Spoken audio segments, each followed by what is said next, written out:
Assis au bord du lit, je me penche vers le parquet. Je suis à deux doigts de me laisser tomber pour me retrouver à genoux, en position. Et je ne le fais pas. Pourtant, j'en ai envie. C'est un sentiment très physique, envie de prière. C'est pour remercier. Mais qui? Étreindre quelqu'un dans les bras. Bref, je vais aller chercher des cigarettes. Anita arrose les nombreuses plantes de la cour. Je connais la vraie raison de cette plantation. Elle adore tous ces sujets qui tendent leurs petits bras, certains filiformes, pour attirer l'attention de la cantinière. Elle n'a pas d'enfant. Et les plantes sont autant de rejetons bien aimés.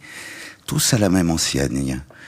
Quand il fait chaud, c'est le moment de dérouler le tuyau d'arrosage jaune vif et de traverser la cour en donnant à chacun la ration qu'il mérite. Attention cependant à ne pas noyer certains arbrisseaux très demandeurs en eau, comme s'ils espéraient une sorte de suicide.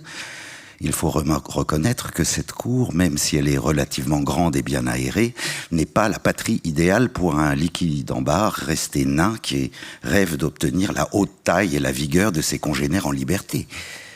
Dépressif, ce liquidambar, il risque de ne pas avoir de lien intéressant avec tous les autres séquestrés. Quelle relation fructueuse pourriez-vous établir, vous, futur grand arbre, avec ce pauvre petit camélia de rien du tout qui, l'hiver, vient répandre brièvement quelques pétales rouges sur votre peau de style méditerranéen?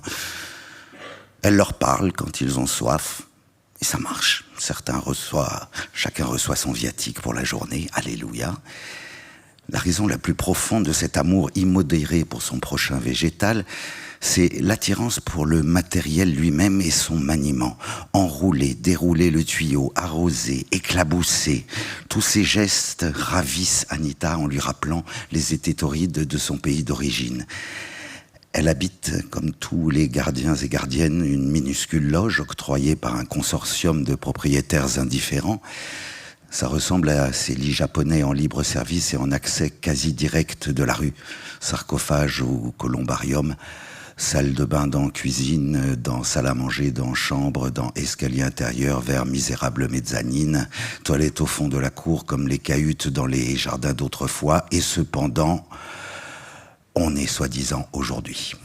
Bref, elle a besoin d'espace. Et ce qui intéresse particulièrement Anita dans tout ce rituel, c'est le prétexte pour sortir. Vif intérêt pour le tuyau d'arrosage lui-même.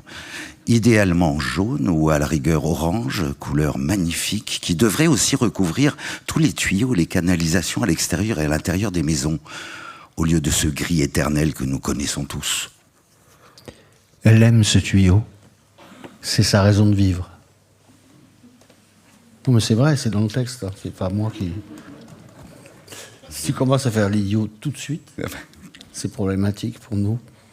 Moi, elle aime ce tuyau. Je respecte l'écrivain, vas-y. C'est sa raison de vivre, grâce à Dieu.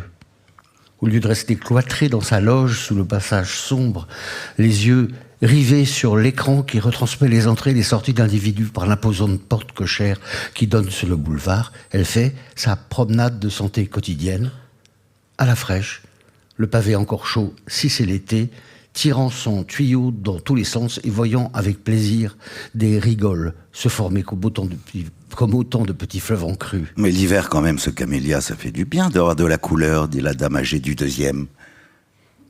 C'est le bon moment pour louer la santé du jeune bananier en caressant ses énormes feuilles vertantes. Mais chez mon frère, son jumeau donne de toutes petites bananes, dit-elle fièrement. Alors, écoute, j'ai envie de lui dire qu'il suffirait de couvrir cette cour d'une verrière, de chauffer à mort, pour obtenir une mini-jungle sous un palais de cristal avec cacatoès et rimombelles de singes laineux. On y transfuirait comme dans un hammam, en craignant de débusquer sous un buisson de jacaranda géant une vipère du Cap. En 10 secondes, t'es mort. Je connais un petit garçon de 10 ans qui se fait fort de les attraper avec ce manche terminé d'une pince qu'utilisent les chasseurs professionnels. Enfin, je sais qu'il viendra sans problème à bout de la vipère. Je l'ai déjà vu dans cette même cour entraîner un chaton à développer ses instincts de chasseur avec bouchon et ficelle. En remontant à mon étage, je pensais que je partageais son amour immodéré pour ce petit coin où l'on range le matériel de jardinage, arrosoir, mini-pioche, râteau et l'essentiel tuyau jaune. Quelquefois orange pincé. À force d'usage, sa peau est parcheminée. Serpent, c'est lui, lové dans un coin, victime des intempéries et des sécheresses intempestives, mais toujours prêt à faire jaillir l'eau fraîche et à zébrer de taches le sol de Simon Rose. Enfin, pieds nus, c'est le mieux. Parfois, dans les grands potagers, il y a, dans un coin, un bassin. Le plus souvent, rectangulaire, une sorte d'abreuvoir, alimenté par un petit bec de cuivre qui dirige l'eau d'une source à proximité ou celle d'une rivière dans laquelle on a installé une pompe qui amène l'eau par des tuyaux souterrains. Bon, cette citerne de ciment sombre recouverte d'une grille, évitant l'éventuelle noyade d'enfants, est remplie d'une eau trouble et couverte à la surface d'une pellicule de lentilles vert pomme que vient strier brièvement de noir le trajet d'une grenouille. Il faut ajouter à ça des casiers de bois peint en verre avec des bambous devenus gris, avec le temps planté à intervalles réguliers pour soutenir la lente progression de tomates en grappe. Un fil de fer pour faire sécher des torchons et une serpillière tordue en boule comme un paresseux suspendu à sa branche. Ah, c'est mon rêve! Rajouter des lauriers roses, des enfants nerveux, des humains en tenue légère, des moules crépitant sur un lit de braise, du vin blanc dans un sarcophage transformé en glacière et du soleil, si possible. Je suis du même bord qu'elle pour les tuyaux, mais j'ai pas encore évoqué mon amour des palissades. De toutes sortes. Certaines ouvragées, d'autres pas. Elles sont toutes belles. Aussi bien au Kazakhstan qu'au Poitou. On peut se demander si mon admiration pour cet entrecroisement de planches de bois ou de branches de châtaignier tressées comme au Moyen-Âge ne vient pas surtout du désir ancestral de se protéger du voisin qui fait pareil et construit son petit camp adverse. On pourrait me reprocher ça. Absolument. Mais non, On pourrait me reprocher ça. c'est une vraie passion désintéressée, c'est parfaitement beau, ça se suffit à soi-même. J'attends rien en retour de mon admiration. C'est facile. Pas de désir de protection ou de frontières, aucune satisfaction à l'idée d'être seul, enfermé chez soi. Ouais, mais on pourrait quand même me reprocher. Mais je manque cruellement d'un jardin, et pourquoi pas suspendu. On y installera des palissades, tout autour du toit. C'est mieux si on fait la fête. Le haut de l'immeuble est plat comme les buildings de Manhattan, ça tombe bien. On sème juste du gazon, une prairie et basta. Là, on respire. On s'organisera pour s'en occuper en groupe. Et là, je ressors mon affaire de palissade, parce qu'il y a ceux qui préfèrent les haies et ceux qui ne les aiment pas. C'est un vrai combat entre deux tendances. Ombre contre lumière, transparence versus secret. Et puis les haies, il faut attendre qu'elles poussent.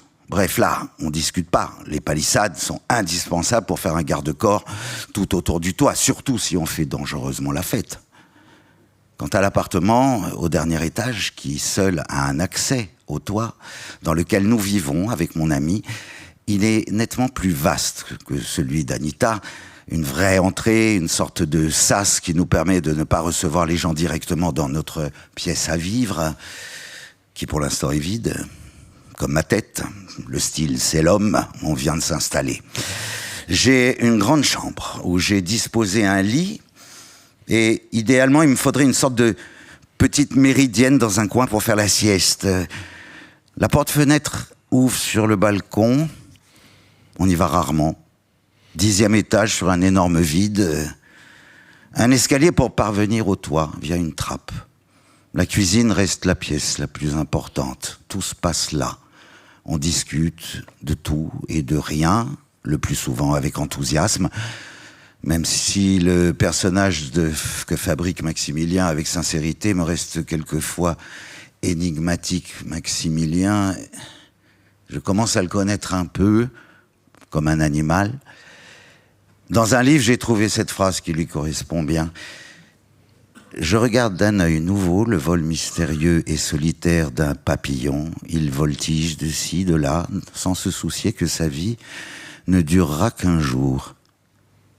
C'est un peu cucul-la-praline, mais bon, c'est une jolie phrase. On se livre beaucoup. Bien sûr, après des moments de confession et d'exaltation, il s'agit de rentrer dans sa chambre. C'est problématique ensuite de rester seul dans une cellule vide des journées entières, assis, debout, couché. Partons en voyage, mettre les voiles, très bien, allons-y. Remontons, respire. L'ascenseur s'arrête brusquement entre 2 étages, ça coupe court à mes pensées. Ouf.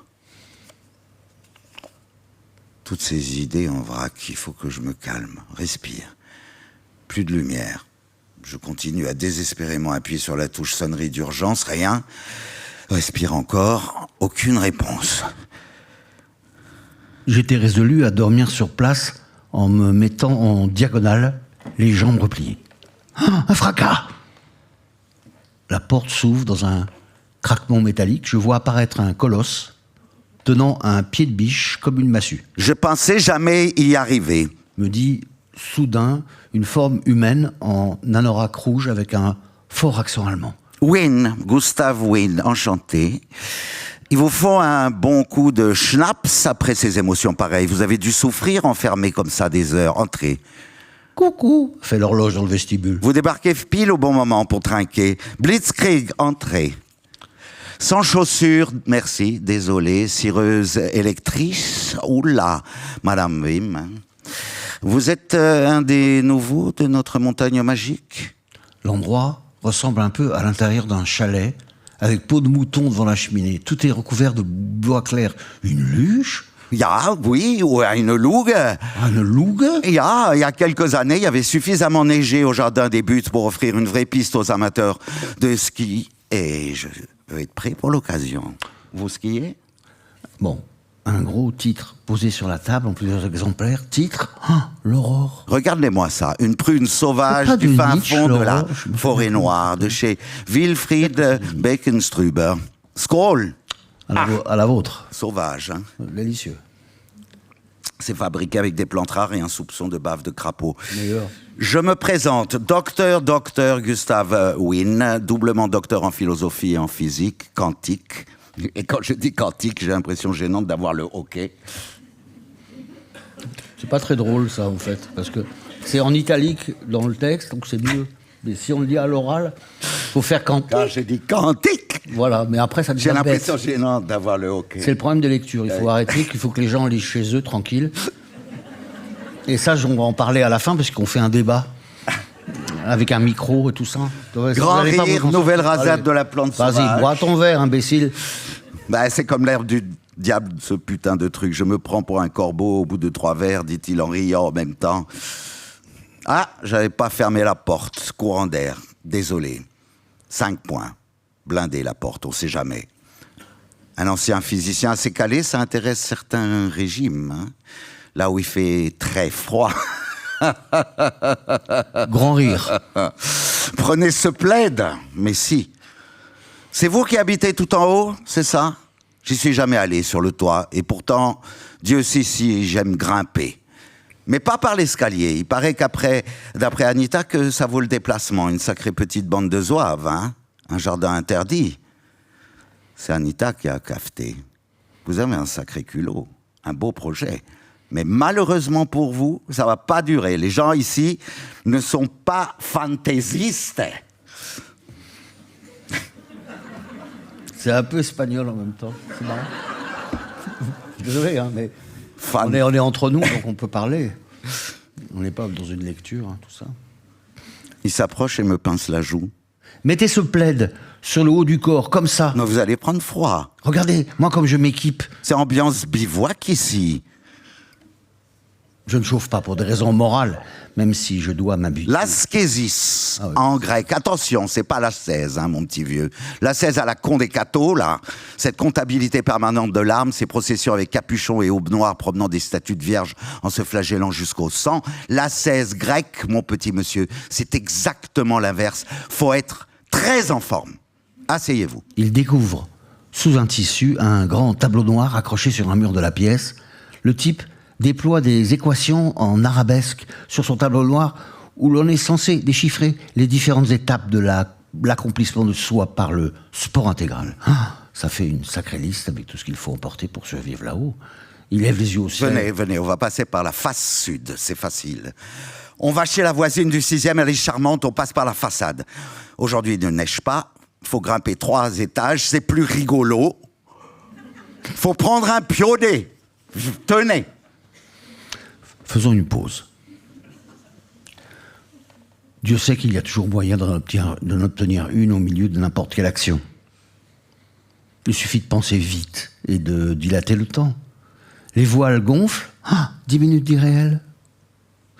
Je ne sais pas si ce que je vis est vrai ou si je suis embarqué dans le rêve de quelqu'un d'autre. Enfin, je suis incrusté de force dans son décor. C'est comme une machination. Je n'ai pas d'autre option que d'y croire. Accrochez-vous là.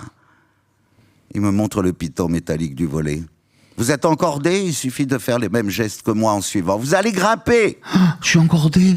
Respire. Je me prépare pour la grande ascension, me crie-t-il, face est de l'immeuble. Et moi aussi, il faudrait que je fasse une ascension, pensais-je, mais vers quoi? Elle laisse la fenêtre ouverte aux heures de l'entraînement, me dit-il avec une voix assurée. Je vois que vous n'avez pas peur du vide. S'il savait à quel point. Et pivotez sur votre flanc droit tout en attrapant le garde-fou du balcon avec le piolet. Encore 3 fois comme ça. Hissez-vous avec la corde et vous y êtes. Ouverture fenêtre, on entre dans une cuisine. Bonjour Francesca, il est 10h16, moins bon temps qu'hier, mais je suis chargé d'un débutant du 10e que vous ne connaissez pas encore, il m'a retardé. C'est moi. Poignée de main sèche. Francesca est analyste de premier ordre. Elle dirige les plus grandes institutions psychiatriques possibles. Aujourd'hui, elle penche comme beaucoup vers la guérison du syndrome post-traumatique par la psilocybine. Jawohl. Après l'effort, le réconfort. Il dépose un petit buvard rose en dessous de sa langue. Mon jeune ami, je vous invite à faire de même. L'appartement que j'ai trouvé assez petit après mon arrivée en baraque me paraît subitement immense. Les lumières ont comme une sorte de prolongement, de traînée. On dirait que des fils d'or viennent redessiner l'espace. Un plan superposé à un autre. La chimie est un architecte génial. Madame, elle me salue comme à contre-cœur. Elle a un visage impassible, un chignon noir-jet, presque à la verticale.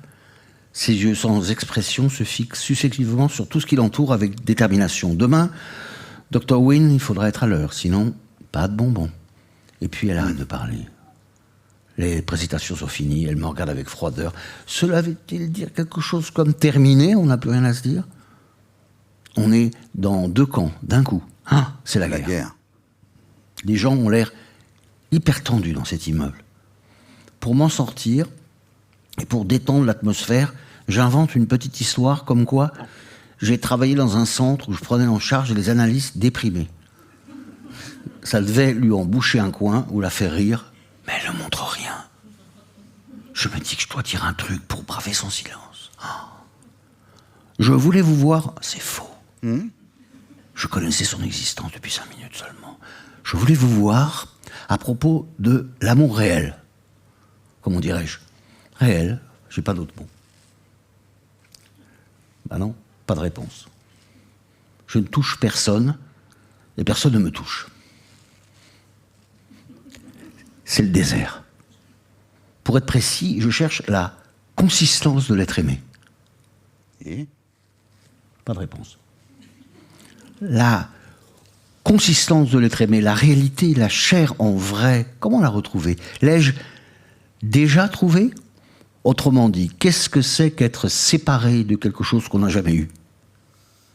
Je répète, qu'est-ce que c'est qu'être séparé de quelque chose qu'on n'a jamais eu? Pas de réponse. Enfin, comment vous dire? C'est ce qui me manque, c'est cruel de ne pas comprendre. On dirait un mécanisme qui me rend seul. Elle me regarde avec des yeux inexpressifs. On va aller voir le voisin de palier, il y a urgence. Vous m'emmerdez avec vos problèmes existentiels, là. Vous voyez bien que je ne suis pas de service. Épargnez-moi votre moi, là. Vous me sucez le sang avec vos questions oiseuses. Elle sait parler quand même. Qu'est-ce qui se passe, Dr. Wynne? Il a l'air extraordinairement agité. Ben, il y a une réunion extraordinaire de la copropriété ce soir et c'est la guerre, me dit-il d'un ton dramatique. Un nouvel arrivant est en train de prendre le pouvoir et de faire passer une motion de surrévélation de l'immeuble pour louer de nouveaux appartements et financer ainsi les charges collectives. Vous l'avez dans l'os avec votre fameux jardin, là. Faut stopper cette tentative de putsch, me dit-il en se mettant à parler plus fort. Des gens ici sont déjà ralliés à sa cause, imaginant de gros bénéfices à venir. Alors que ça va mettre en péril l'équilibre fragile de l'immeuble, l'Assemblée extraordinaire a pour objet de réexaminer ce coup de force. Le type marche à la provocation. Aux armes, citoyens! Et le type est une star, un pianiste qui a un énorme succès public avec de la musique de piano-bar. Là, il est connu aussi pour une série d'escroqueries dans l'immobilier. Il se prend pour un empereur romain, comme tous les seigneurs de la tech. J'ai lu des articles éclairants là-dessus récemment. Et moi, d'un autre côté, je vous avoue, cette élévation, mais ça m'arrange. Même si en tant que philosophie, je suis loin de ne penser qu'à moi, ça ne ferait pas mal d'étages de plus à grimper. C'est pour ça que je reste neutre dans cette affaire. C'est mon ADN suisse-allemand. En l'écoutant, je me disais que ce Wien était notre seul allié, mais qu'on ne pourrait sans doute pas compter sur lui. Bref, on voit comme en temps de guerre, tout le monde se retourne. Enfin, pendant ce temps, j'essaie de persuader l'analyste que ça va pas du tout. Comment dirais-je? L'absence d'amour creuse si fort en moi que, enfin, comprenez-moi bien, ce manque, ce trou, finit presque, j'en bégaye, finit presque par se matérialiser. Et devient presque comme un organe, enfin à part entière, un point brûlant au ventre. Désolé, ça a l'air un peu confus comme ça, enfin, pas de réponse de la psy, effondrée sur un canapé en tapisserie mauve. Oublions. Je continue en silence à voix basse à réfléchir à ce sujet qui m'obsède. Je pense encore une fois, à la consistance de l'être aimé, drôle d'expression, j'en conviens, je n'en ai pas d'autre. Une énorme absence, mêlée à la certitude d'une grande présence possible, une énorme absence mêlée à la certitude d'une grande présence possible, crée une impression singulière. Ça finit par dessiner des formes, un terrible manège, une spirale sans fin. Peut-être que c'est pas seulement mon problème, que c'est une question pour tous, je lui dis, non? Hein? Pas de réponse.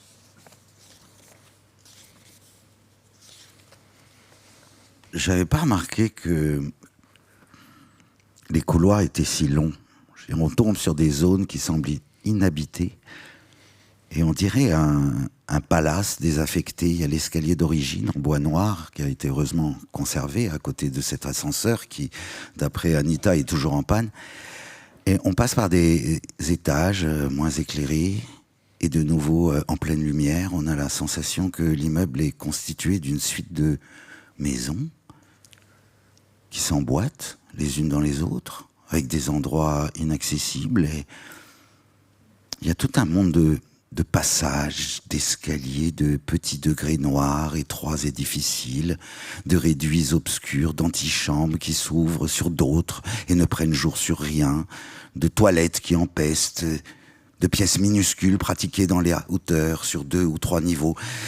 C'est exactement ce que Saint-Simon raconte sur Versailles. J'ai des lettres. Il y a même, me dit Anita, un hôtel particulier intégré à l'immeuble. Un vrai château, dit-elle. Un quintuplex, j'apprends plus tard, avec jardin touffu, planté sur cascade de terrasse en espalier. 50 pièces, robinet en or. Nouvelle propriété du pianiste milliardaire. C'est curieux, j'ai l'impression de ne rien connaître de ce dédale de couloirs.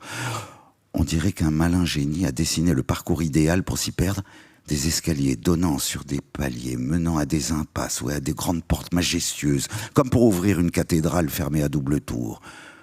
On dirait de très anciens bâtiments transformés en une succession de bureaux inoccupés pour des activités parallèles. Salles vides ou encombrées de matériel, une abbaye transformée en institution culturelle, par exemple. On s'y perd, c'est effrayant. Labyrinthe et cœur battant. J'abandonne la recherche de l'appartement des Coleman. Je m'assois sur les marches pour souffler. Je continue ma promenade intérieure. Je visualise un jardin, c'est le plus facile, avec des petits monuments. À gauche, une idée soudaine en forme d'arche. Tout droit, sous une pergola, là, on fonce. Deuxième à droite, en direction d'une pyramide, une autre idée, mais plus saillante et pointue. Je mémorise le parcours, c'est comme ça que je me souviens de mes raisonnements, même les plus enchevêtrés. toutes ces constructions de carton-pâte sont comme la copie d'un monde intérieur. On se balade à l'intérieur de soi. On prend un bol d'air frais. Voilà pour la méthode. Il faut les attraper au vol, ces drôles d'idées, construction, comme surgit d'un brouillard, passer dans un état hypnotique, sentir leur épaisseur, la, encore, consistance de l'être aimé. Enfin, ça devient une obsession, hein, cette histoire. Hein. Ça devient une idée fixe, ça devient... Non Un éternel retour en forme de vrille, non? Comment sortir de cette spirale mortelle? Bouger, se lever, agir. Un bol d'air frais? Ok. Grimper sur le toit terrasse inoccupé. Les gens des étages inférieurs ne se rendent pas compte à quel point c'est beau. Mais on ne va pas demander l'autorisation d'aménager le paradis. On a commencé l'édification du jardin. Idée de génie de mon acolyte, établir des passerelles entre les toits et étendre le jardin sur les immeubles alentours. Ah, conquête par le haut.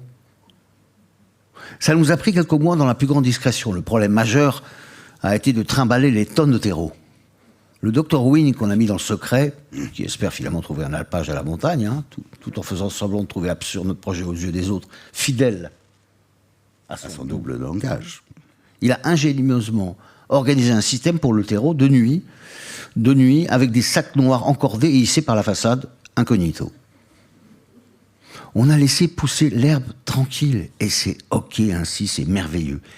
Les bruits de la ville assourdis par la hauteur. Et dans ce jardin, on entend des cloches. Mon camarade, très habile de ses mains, a construit une petite chapelle en bois, comme un temple réservé à la méditation. À ses heures perdues, il se réfugie là pour faire des sortes de cérémonies où l'on joue des cloches avec des cordelettes sur le toit. Et on doit se taire, absolument. Surtout si c'est avant le lever du jour et que seule une bougie éclaire la scène. Enfin, je ne sais pas quelle tâche l'oblige à noircir des monceaux de papier, non? Et à passer des heures à tapoter sur un piano. Je lisais un livre, me dit-il, où le type écrit que l'on puisse dire quelque chose sans qu'il soit besoin de parler. Voilà ce que sont les cloches pour moi. Ah oui, je suis d'accord. Non? Il se met à les actionner avec douceur. Maximilien et moi, on est très amis. À une époque, on avait voulu devenir écrivains ensemble. Cet étrange projet avait tourné court, mais l'amitié était restée intacte. C'est un petit homme vif, au visage clair et aux gestes précis. Culture immense, habileté extraordinaire à se faire comprendre, sens aigu de la diplomatie, oreille absolue, gymnaste accompli, etc. Conseiller musical de haut vol, il gagne sa vie en analysant les partitions de pianistes célèbres avant les concerts. Ah, je comprends qu'il est temps de m'en aller. Je vérifie si le poêle à bois est bien chargé et que la thermos de café n'est pas vide. Oui, on prend soin l'un de l'autre. Enfin, demain, c'est son tour. Il ne fait pas encore jour. Je rentre dans ma chambre. Enfin, je n'arrive pas à m'endormir. Enfin, c'est le moment idéal, peut-être, pour faire un petit bilan de sa vie, comme nous avons tous l'habitude de le faire de temps en temps. Enfin, mais qu'est-ce qui va pas? Merde, c'est pas dans le texte. On dirait que je suis face à un mur. Une surface dure et repoussante. On dirait que je suis face à un mur. Wow. Une surface dure et repoussante. Le contraire de cette consistance chaude et élastique, cette résistance douce que je cherche désespérément. Existe-t-elle? J'ai conservé un ouvrage jamais ouvert, mais qui promet un livre appelé « Morphologie du conte ». Ça fait pas très envie comme ça, mais avec un titre pareil, on se dit qu'il doit y avoir beaucoup de choses là-dedans, toutes les histoires d'un coup. Au verso est bien expliqué, en effet, que l'auteur a analysé 100 auteurs russes pour identifier une matrice dont tous les autres contes sont issus. 100 combinaisons, ça doit bien suffire pour faire l'autobiographie de tout le monde, ça. Il y a un plan préétabli avec d'infinies variantes. Alors, l'ouverture, c'est facile. Grand 1, un des membres de la famille s'éloigne de la maison. Petit 1, le prince dut partir pour un long voyage. Petit 2, départ des enfants. Exemple, pour aller chercher des fraises. Petit 3, la mort des parents. Alors, le héros se fait signifier une interdiction. Tu ne dois pas regarder ce qu'il y a dans cette pièce. Le prince lui interdit de descendre de sa chambre, ou la mère dissuade son fils d'aller dans la forêt, ou si X agresseur vient, ne dis rien, tais-toi, etc. Bon. Vu ces premières lignes et l'énormité du bouquin, il doit s'en passer des choses qui doivent bien statistiquement correspondre à ce qui m'arrive. Grand 2, l'interdiction est tout de suite transgressée. C'est là que généralement l'agresseur essaye d'avoir des renseignements sur le lieu où est caché ce qu'on appellera, pour simplifier, trésor. Chaque matin, j'attaque résolument la lecture de l'ouvrage comme si je lisais ma propre histoire. On en est resté au point où l'agresseur cherche à obtenir des renseignements. Il y a bien sûr plusieurs solutions. On peut suivre la plus simple. L'agresseur reçoit immédiatement une réponse.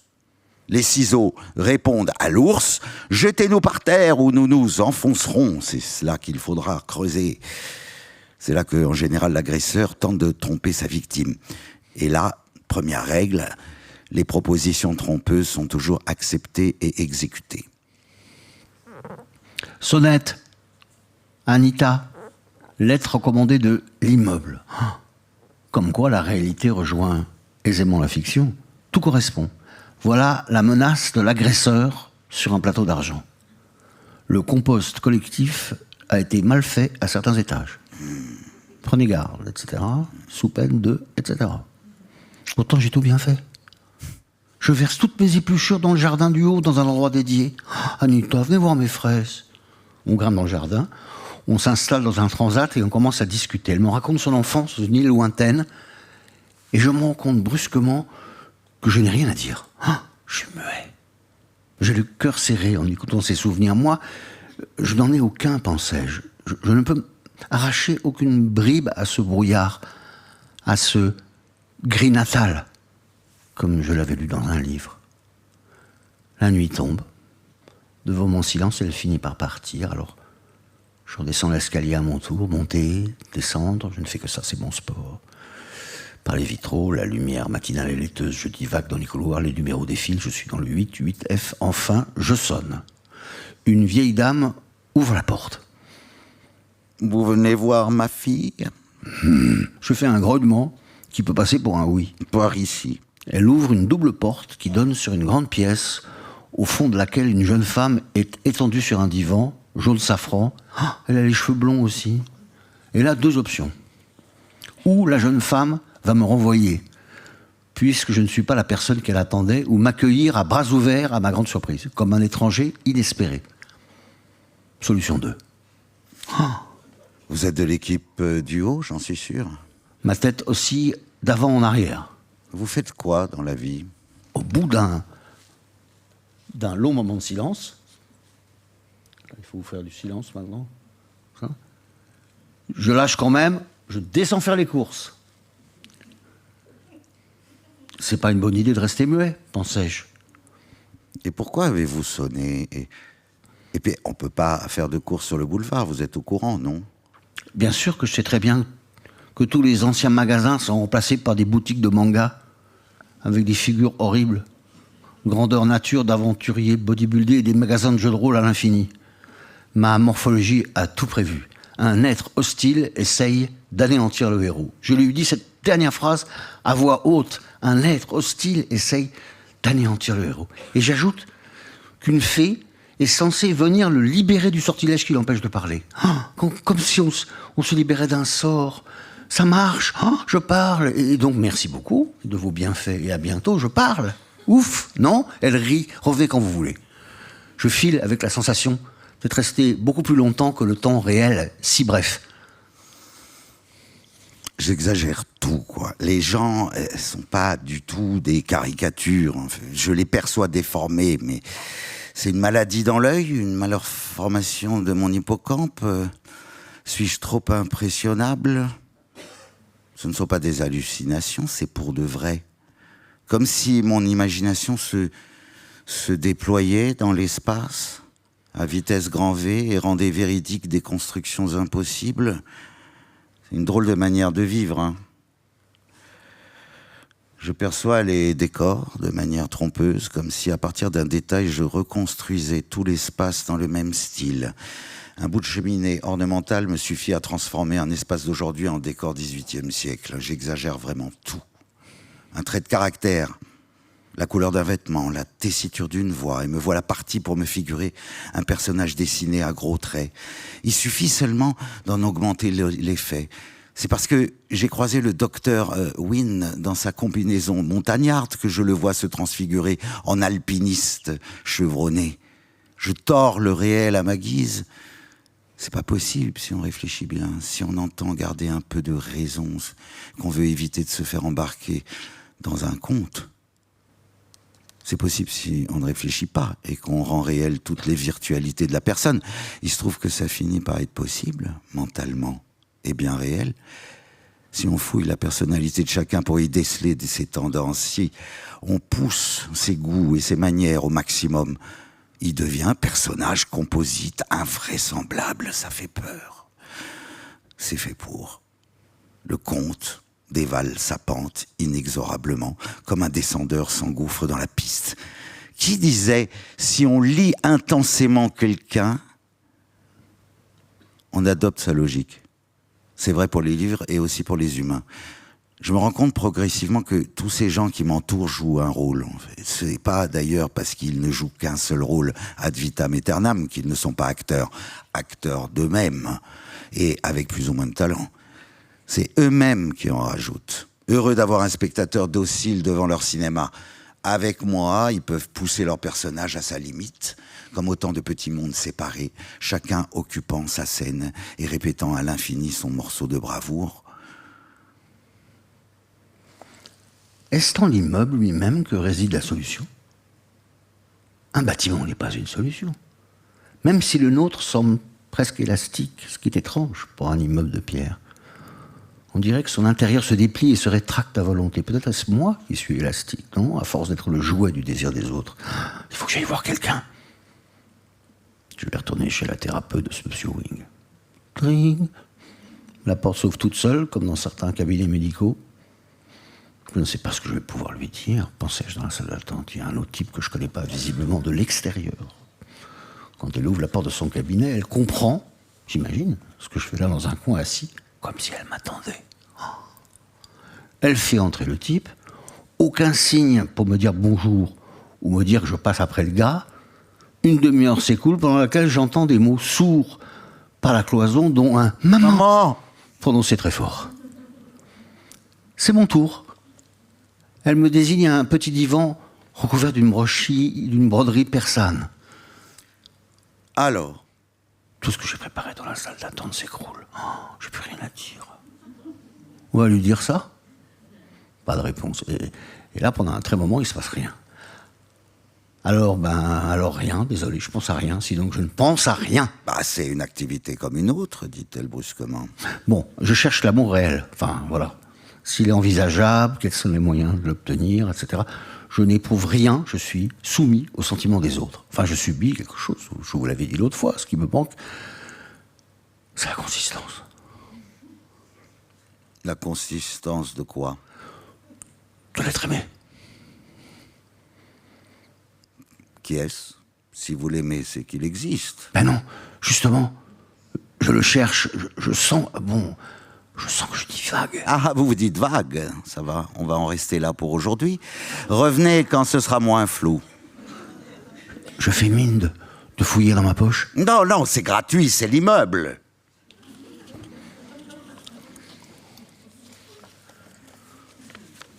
Bon, on va passer direct à la fin, sinon vous ne tiendrez pas. Et pour une fois, il y a un happy end. Donc je ne vais pas vous faire louper le happy end. Vous avez compris que ce narrateur, si vous lisez le livre en entier, passe par a des gros problèmes. Avec des gens qui sont intéressants parce que c'est au départ, comme vous avez vu, c'est un peu des vignettes ou des cartes à jouer. Ils n'ont pas tellement de profondeur. Mais en fait, il se rend compte progressivement que ces gens sont extrêmement dangereux, extrêmement violents. Et que la seule solution, c'est d'aller dans le jardin et d'exfiltrer la merveilleuse gardienne, Manita, qui est prête à tout faire. Et une fille que vous n'avez, Madame Coleman, Miss Coleman, qui veut simplement jouer la mouette parce qu'elle a raté son truc au conservatoire et qu'elle joue la mouette 3 fois par an, toute sa vie. Et il y a une seule pièce. Et elle est assez amusante et vous allez voir que ça va bien se passer avec elle. Bref, on va passer donc à la fin. Et qu'est-ce que je pourrais vous dire d'autre? Voilà, vous lirez si vous voulez. On s'est mis à dessiner pour occuper le temps. Chacun sa méthode. Moi, j'ai commencé par faire des aquarelles de Carole. Alors Carole, il l'appelle Arkadina parce que elle est tellement obsédée par la mouette. Bon, donc Carole, c'est la même personne. Moi, j'ai commencé par faire des aquarelles de Carole en train de danser nue sur la prairie. Je fais un crayonné ultra rapide, suivi de la dépose express de taches sanguines pour figurer la chair. J'ai le souvenir qu'un grand sculpteur faisait ça. Si l'on fait abstraction de cette marée de toits qui nous entoure et qu'on se contente de peindre l'herbe et le ciel, alors on est facilement transporté en pleine campagne. Maximilien, lui, essaie de dessiner le plus précisément les choses, ne faisant qu'un tableau et en plusieurs mois. Fresque ultra précise avec des détails miniatures, comme cette serviette accrochée à un balcon à 800 mètres de l'artiste. Carole dessine exclusivement la gloriette entourée de blanc, comme si le reste du monde ne comptait pas plus que cette grande réserve de papier. Très Tchekhov. La petite cabane au fond du jardin, conversation secrète. Et quelquefois, si l'herbe est bien haute et les arbustes en forme, l'espace me paraît très grand, et la prairie à l'infini. On est des pionniers, non? On passe notre vie en plein air, même si l'Isba est de mieux en mieux isolée grâce à une couverture faite de planches de bois. Un exemple à ne pas suivre, mais on le suit. Comme Anita, la vie dans un bunker, si possible on abandonne ça. Elle nous a rejoints assez vite. Quittant son misérable, humide et minuscule rez-de-chaussée, elle s'en donne à cœur joie. Mais elle n'avait pas prévu la totale liberté sexuelle. Elle est émerveillée. L'idée aussi de pouvoir transplanter discrètement les arbres de la cour pour les faire grandir en liberté l'excite follement. Pour accélérer la croissance des bébés plantes, Maximilien leur fait écouter du Monteverdi à tue-tête. Ça marche, hein? Le liquide en barre est sorti de sa dépression et affiche fièrement à l'automne ses feuilles orange vif. On n'a qu'une seule pièce, en rond, avec le poêle au son centre et des couvertures en arc de cercle. La nuit, on se tient par la main, comme pour former une ronde. On a tous des âges différents. Ça marche très bien. Maximilien applique sa célèbre idée « faire, c'est irrationnel ». On connaît tellement le truc qu'on le crie à tout bout de champ. Enfin, je répète, dit Maximilien. Il faut juste le faire. Il faut s'asseoir au piano et jouer. Enfin, c'est un acte irrationnel, donc on peut le faire. Pour se prendre dans les bras, c'est pareil. Enfin, c'est une phrase de quelqu'un d'autre, faire, c'est irrationnel. J'avoue, mais c'est quelqu'un qui l'a écrit pour qu'on le comprenne, non? C'est bien pour qu'on l'emprunte ensuite, non? On peut emprunter les choses, ça c'est dit Yankelevitch. C'est fait pour, ça marche avec tout, non? Une seule théorie pour tout, faire, c'est irrationnel. Été comme hiver, le soir avant de disparaître dans l'Isba, on allume un feu de bois, moment des confidences, des regrets et du futur. Le temps passe ainsi, et je réalise qu'en fait, et sans le vouloir, nous vivons dans une sorte d'abbaye, on travaille tout le temps, les 3-8, il y a toujours un des 4 qui veille, chacun dans un coin de l'Isba avec son petit matériel technique qui change selon les usages de chacun. Les gens de l'intérieur pensent qu'on ne fout rien. Seul le menuisier... Ah, vous n'avez pas vu le livre, c'est dommage. Il est super. Mais il meurt à la fin, donc c'est dommage, ça. Il a fallu le faire mourir, parce que sinon... Seul le menuisier nous défend, c'est celui qui a apprécié mes danses nocturnes via son plafond. Alors, bon. Lui, le seul qui fabrique quelque chose de ses mains, il faut l'exfiltrer et qu'il nous rejoigne. Je passe par-dessus les détails où l'on comprendrait mieux la complexité de cette mission. Pour résumer, c'est un succès. L'idée naturelle surgit dès le premier jour. Et si notre ami menuisier construisait un théâtre? Ceci fut fait. Avec une magnifique structure en bois, massif, assez à l'ouvert, scène en parquet et petit escalier à cour et à jardin. La prairie au fond en décor comme ces théâtres qui ouvrent sur la nature, c'est quand même mieux qu'une toile peinte, quoi. Et on change l'humeur de la pièce en fonction de la saison. Pour lui faire plaisir, j'ai proposé à Arkadina de monter de nouveau la mouette, mais dans une version toute différente. On supprimerait le suicide final du jeune dramaturge épris de Nina, quoi. C'est inutilement dramatique. On supprime toute l'action. On garde que les sensations. Des gens qui papotent de l'éternité dans un jardin, un été russe, ça chantonne, on boit de la vodka sous un grand tilleul. C'est fou comme avec un peu de volonté, on peut faire grandir si vite les choses. On cultive des pommes de terre, à déterrer avec un plaisir évident. On commence à les vendre, discrètement, à un magasin ultra bio sur le boulevard. Et Anita assure les livraisons, ça paye l'alcool. Yeah. Rejoignez-nous! On n'a que des petits plaisirs au paradis. Les grandes joies, comme faire les foins, reconstruire l'isba, c'est qu'une fois par an. Il faut des petits passe-temps pour tous les jours, comme dormir ou respirer l'air frais. On a des ateliers d'écriture. Et Carole écrit bien. Bien sûr, des pièces de théâtre, des variations de son œuvre favorite. Et Maximilien, de longues phrases hypnotiques qui se déroulent imperturbablement sur les pages comme des pieuvres noires. Anita fait des poèmes avec des noms de plantes et de fleurs. Moi, je raconte le plus fidèlement possible les rencontres avec les gens de cet immeuble que nous ne voyons plus. C'est comme un continent englouti, un sous-marin échoué, immeuble Atlantide. Carole écrit notre pièce. Je vois que vous ici et maintenant, pour toujours, j'espère, dit-elle. Je n'ai pas d'autre inspiration que vous. Le problème aussi, c'est qu'il n'y a plus d'action. Comme matière, je n'ai que vos caractères. Et Maximilien, lui, traduit ses rêves, inlassablement. Cet immeuble est irrationnel. Avec tous ces monstres à l'extrême d'eux-mêmes, on a sauvé de leurs griffes 2 femmes, Carole et Anita.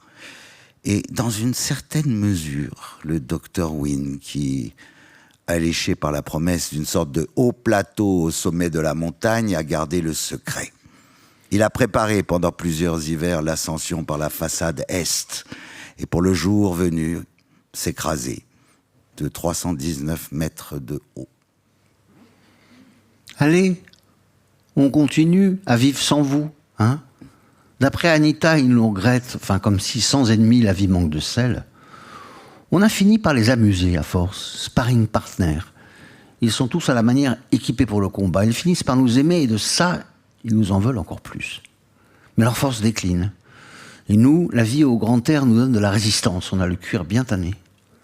C'est difficile de transmettre ce qu'on a vécu là-haut, mais manque la description de choses qui apparemment ne sont pas essentielles au cours de l'action. Mais c'est une erreur. Ça revient à décrire des mannequins sans chair, sans détails et regard exhaustif. On manque la présence et de surcroît, de moi, de celui qui raconte. Je devrais disséquer les anciens occupants, ouvrir un à un les souvenirs qu'il me reste d'eux comme on feuillette un fragile herbier. Bon, c'est un vrai nid d'aigle ici. Enfin, j'essaie de me remémorer les lieux traversés, le salon du Dr. Wynne transformé en tente avec le relatif confort d'un camp de base pour l'ascension du K2, la bibliothèque du vieux Lord qui ressemble à une salle des cartes du ministère des Armées, les épées du colonel accrochées au mur prêtes au combat, tout ça sent terriblement la guerre. War Room, mais enfin, quelle guerre! Dire que je n'ai pas vu la convergence de leurs idées profondes, dire qu'il n'y a qu'Anita et Carole qui échappent à cette furie répressive, et nous deux d'emblée, enfin on est des miraculés, on échappe à la violence. J'ai repris ma morphologie que je traîne avec moi pour pouvoir leur raconter des histoires au coin du feu avant de dormir. Et je relis le passage éclairant sur la nécessité dans un conte d'avoir 7 personnages.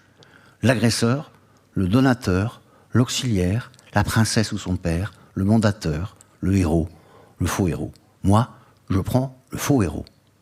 C'est la bonne idée aussi pour faire une pièce de théâtre d'aujourd'hui avec tous ces gens incroyables et ces décors, je dis, au coin du feu. Cet immeuble est bourré d'histoire. Il n'y a qu'à recopier et monter sur les planches. Banco. Carole est ravie que se rejoignent enfin nos passions. Ils ont continué à disparaître un à un comme dans un roman policier. Le vieux Lord, enterré avec ses fusils et les colliers de ses chiens autour du cou. Peut-être qu'il se livrait à des parties fines avec son maître d'hôtel. Et la psychanalyste a fait installer un fauteuil mécanique sur la rampe de l'escalier qui descend et remonte de son étage au rez-de-chaussée. Elle peut plus mettre un pied devant l'autre, elle travaille de son divan. C'est le monde à l'envers. Le menuisier se sentait tellement désœuvré qu'il s'est récemment suicidé. En bon protestant, il avait fabriqué lui-même son cercueil. On le regrette. On voit ces tables massives encore dans le jardin qui, loin d'être une friche, est devenue, après plusieurs années de labeur, un splendide potager. On a même érigé plein sud un mur pour y palisser des poiriers et y faire courir une vigne. Avec ça, on est devenu indépendant. On a les moyens de faire tourner le paradis. Maximilien, un matin, demande la parole. « J'ai fait un rêve éclairant. J'ai compris ce qu'on est en train de faire et pourquoi ça va marcher, tu sais. C'est sûr que personne ne nous demande de devenir artiste. C'est juste que, sans un truc captivant à réaliser, on risque de s'emmerder considérablement. » J'ai l'idée, comment dirais-je, d'un théâtre spécial. Oui, enfin bref, le rêve. Attends. Le rêve, on était installé spécial. dans un lieu étrange.